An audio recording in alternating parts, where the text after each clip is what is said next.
தியான நிகழ்ச்சிக்கு உங்களை அழைப்பதில் நான் மிகவும் மகிழ்ச்சி அடைகிறேன். இன்று நாம் பார்க்க போகும் தேவ வசனத்தின் தலைப்பு, இயேசு பழைய ஏற்பாட்டில் எங்கு இருந்தார். சிலர் பார்த்தீங்கன்னா சொல்லுவாங்க, ரொம்ப அழகாக சொல்லுவாங்க, இயேசு புதிய ஏற்பாட்டில் தான் வந்திருக்காரு, பழைய ஏற்பாட்டில் இயேசு இல்லை, நாங்கள் தான் பழைய மதம், எங்களுடைய கடவுள் தான் உண்மையான கடவுள் என்றெல்லாம் சொல்லி கொண்டிருப்பார்கள். அது சொல்வது அவர்களுடைய உரிமை. அங்கு தலையிடுவது நம் மடமை. ஆனால் பாருங்கள், உண்மைகள், சரித்திரங்கள், வேத புத்தகங்கள் என்ன சொல்கிறது என்று ஆராய்ந்து பார்க்கின்ற அறிவை, ஞானத்தை நமக்கு ஆண்டவன் கொடுத்திருக்கிறார்.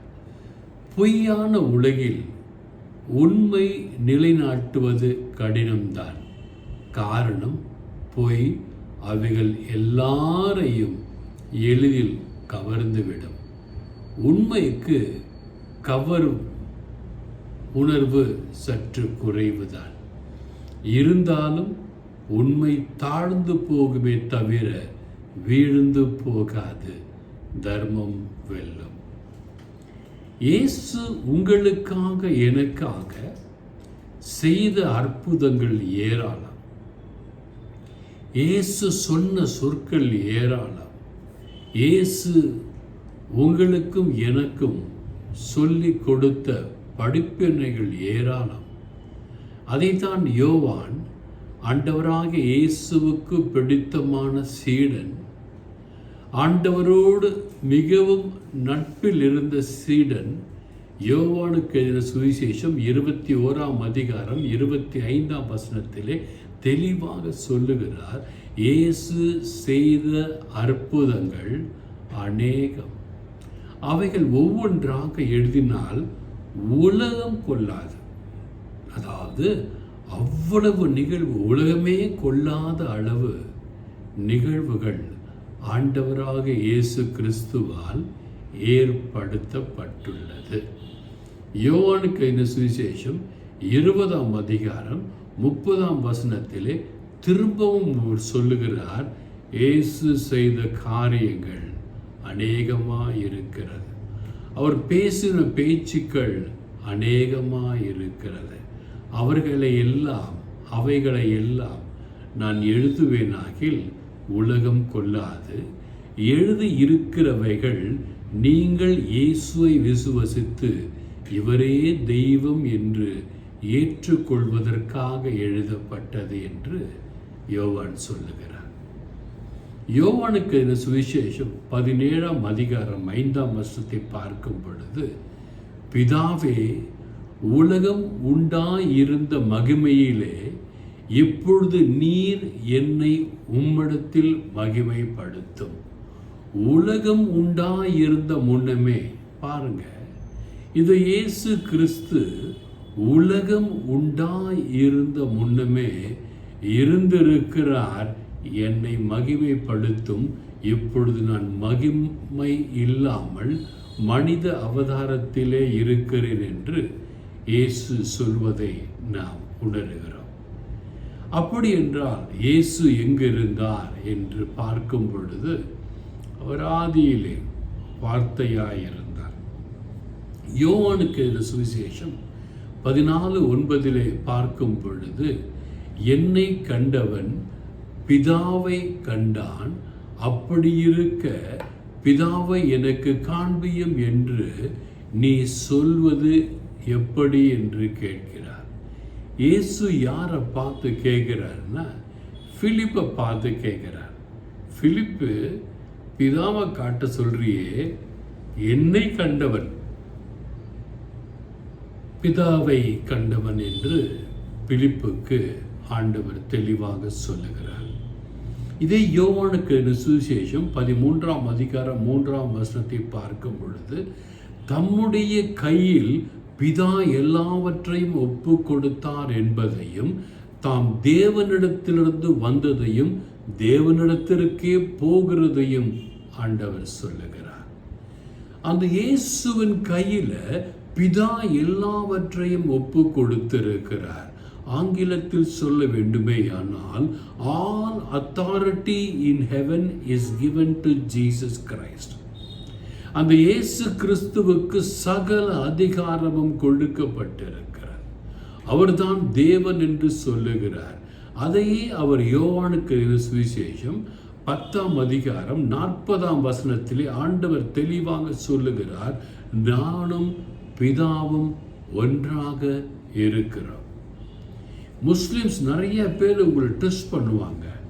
இயேசு கடவுள் கிடையாது, அவர் மேசியா, அவர் ப்ராஃபெட், மெஸ்ஸியா கிடையாது, ப்ராஃபெட் என்று சொல்வார்கள். இயேசு பிதாவும் அவரும் ஒன்று. அப்படி என்றால் அந்த அல்லாஹ் என்று அவர்கள் சொல்லுகிற பிதா இயேசுதான் எங்கு என்று வார்த்தை சொல்லுகிறார். யோவானுக்கு இந்த சுவிசேஷம் 8ஆம் அதிகாரம் 58ஆம் வசனத்திலே பார்க்கும் பொழுது, ஆபிரகாம் உருவாவதற்கு முன்னரே நான் இருக்கிறேன் என்று மெய்யாகவே மெய்யாகவே உங்களுக்கு சொல்லுகிறேன். இந்த பைபிள் ஆண்டவர் இயேசு சொன்ன வார்த்தை, ஆபிரகாம் உருவாவதற்கு முன்னரே நான் இருந்திருக்கிறேன் என்று மெய்யாகவே மெய்யாகவே என்று திரும்ப திரும்ப சொல்லுகிறார். ஏனென்றால் உங்களை யாரும் குழப்பக்கூடாது. இயேசு புதிய ஏற்பாட்டில் தான் வந்திருக்காரு, இயேசு பழைய ஏற்பாட்டில் இல்லைன்னு சொல்லி உங்களை யாரும் குழப்பக்கூடாது என்பதற்காக தேவன் தெளிவாக சொல்லுகிறார், நான் ஆபிரகாம் உருவாவதற்கு முன்னரே இருந்திருக்கிறேன்.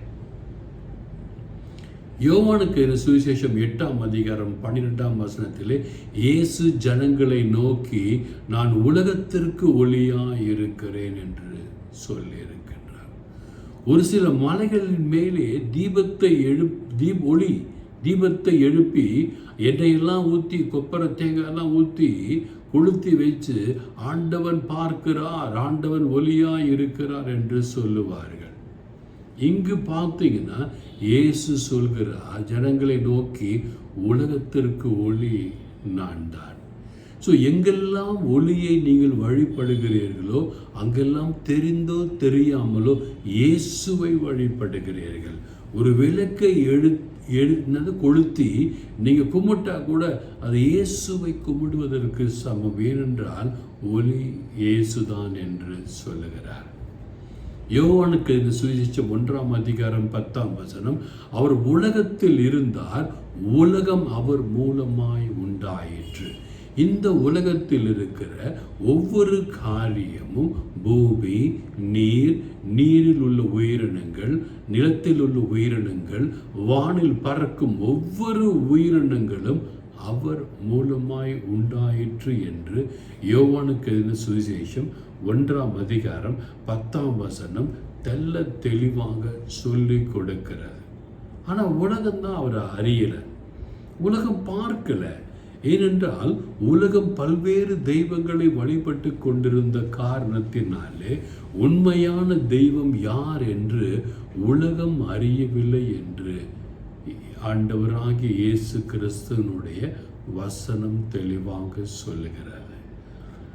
யோவானுக்கு எழுதின சுவிசேஷம் 1ஆம் அதிகாரம் 1 வசனத்தில், ஆதியிலே வார்த்தை இருந்தது, அந்த வார்த்தை தேவனிடத்தில் இருந்தது, அந்த வார்த்தை தேவனாய் இருந்தது. உலகத்திலே ஆண்டவர் சொன்ன ஒவ்வொரு வார்த்தையும் இயேசுவிடத்தில் இருந்துதான் புறப்பட்டது. யோவானுக்கு சுவிசேஷம் 1ஆம் அதிகாரம் 2ஆம் வசனம், அவர் தேவனோடே இருந்தார், அந்த வார்த்தையோடே இருந்தார் இயேசு கிறிஸ்து என்று வேதம் தெளிவாக சொல்லுகிறது. யோவானுக்கு சுவிசேஷம் 1ஆம் அதிகாரம் 3ஆம் வசனத்தை பார்க்கும் பொழுது, சகலமும், இந்த அண்ட சராசரங்களும் மூவுலகம் என்று சொல்லப்படுகிற 3 உலகங்களும் இயேசுவால் தான் உண்டாகப்பட்டது என்று வேதம் தெளிவாக சொல்லுகிறது.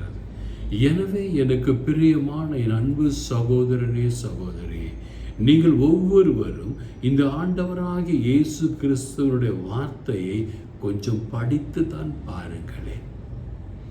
வாழ்க்கை குறுகியது எனக்கு பிரியமான என் அன்பு தேவ பிள்ளைகளே.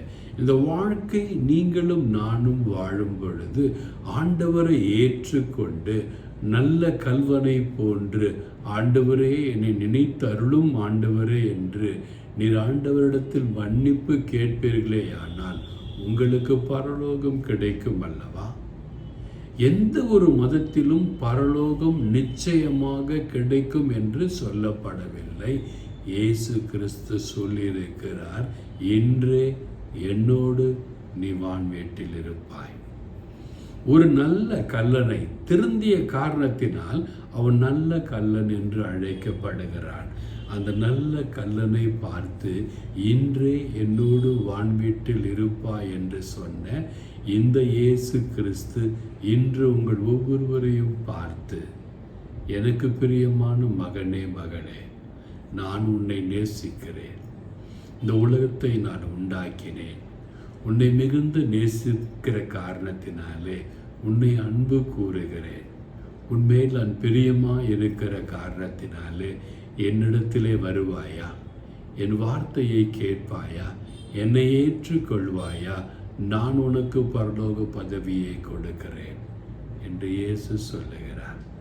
ஏனென்றால் இந்த நரகம் எரி நெருப்பு உங்களுக்காக அல்ல, அது சாத்தானுக்காகவும் அவன் தூதனுக்காகவும் படைக்கப்பட்டது என்று இயேசுவே சொல்லியிருக்கிறார். எனவே நீங்கள் நல்லா இருக்கணும், உங்கள் குடும்பம் நல்லா இருக்கணும், உங்கள் பிள்ளைகள் நல்லா இருப்பாங்க, உங்கள் பேர பிள்ளைகள் நல்லா இருப்பாங்க. அதற்காகவே இயேசு உலகத்தில் வார்த்தையாய் இருந்த தேவன் மனிதனாய் அவதரித்து மரித்து உயிர்ப்பேர் என்று சொன்ன வார்த்தையின்படி உயர்த்தி எழுந்தார். அவர் உங்களிடத்தில் பணம், பொருள், காசு எதையும் கேட்பதில்லை. உங்கள் உள்ளத்தை கேட்கிறார், உங்கள் இருதயத்தை கேட்கிறார்.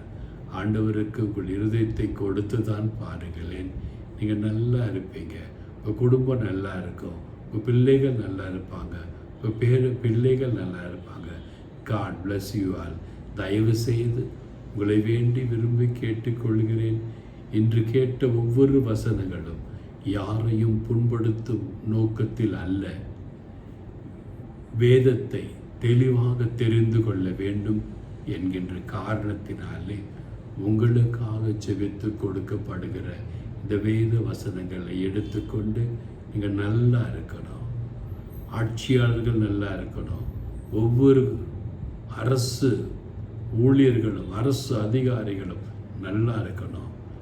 ஒவ்வொரு கஷ்டப்படுகிற மனிதனும் நல்லா இருக்கணும் என்று சொல்லி எல்லாம் வல்ல இறைவனை வேண்டி உங்களை ஆசீர்வதிக்கிறேன்.